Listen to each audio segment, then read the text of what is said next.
Hello বন্ধুরা, আমি দেবলীনা আরেকটা নতুন ভিডিও নিয়ে আপনাদের সামনে চলে এসেছি। তো বন্ধুরা, ওই দেখুন আমার হিরো আসছে।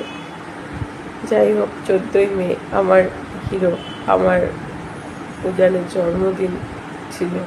তো সেদিনে ভিডিওটা পোস্ট করার কথা ছিল, বাট আমি করতে পারিনি। আমার উজানের মারাত্মক জ্বর। এখনও আপনারা আমার গলা শুনে হয়তো বুঝতে পারছেন যে আমার গলার অবস্থা খুবই খারাপ, এখনও সারিনি। যাই হোক, তো এই রাস্তাটা আপনারা চিনতেই পারছেন, এটা আমাদের ব্যানারসিটির মেন রোড। আর ওই দেখুন প্যান্টালুন্স, আপনাদেরকে তো ভালো করে দেখাতে পারি না, এখানে একটা সিনেমা হলও আছে, আপনাদের বলেছিলাম। তো দেখুন, কথা বলতে বলতে আমরা মন্দিরেও চলে আসলাম, আমাদের কালীবাড়িতে। কী বলুন তো, আমরা সব কিছু পুজো কালীবাড়ি থেকেই দিই, কারণ আমাদের জন্মদিন হোক, অ্যানিভার্সারি হোক, যাই হোক, শুভ যে কোনো জিনিস আমরা কালীবাড়ি দিয়েই শুরু করি। তাই কালীবাড়িতেই প্রথম পুজোটা, মানে কালীবাড়ির পুজো দিয়েই আমরা আমাদের দিনটা শুরু করলাম। সকালবেলা অনেকটাই সকাল ছিল, তখন 7টা-8টা বাজে হয়তো। আমরা ফুল নেওয়ার জন্য এখানে দাঁড়িয়ে আছি, তো এই যে ফুলটা নিয়ে নিলাম পুজো দেবো বলে।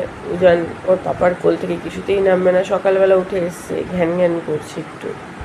যাই হোক, আমার পুজো হয়ে গেল। ভেতরে তো ভিডিও করতে পারিনি, না বারণ নেই, কিন্তু আমরা করতে পারিনি কারণ প্রচণ্ড ভিড় ছিল, দুজনেই পুজো করছি, কে ভিডিও করে দেবে, তাই জন্য। যাই হোক, তো মায়ের কাছে ধূপ দেখানোর সময় একটু ভিডিও করলাম, এই যে আমাদের কালী মা।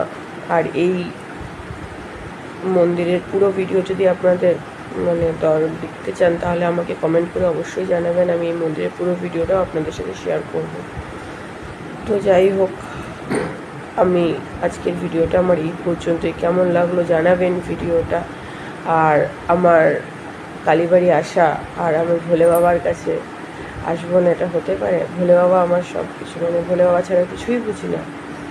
তো ওম নমঃ শিবায়, জয় মা কালী। আজকের ভিডিওটা এই পর্যন্ত, পরে আরেকটা পার্ট আসবে। এখনের জন্য টাটা।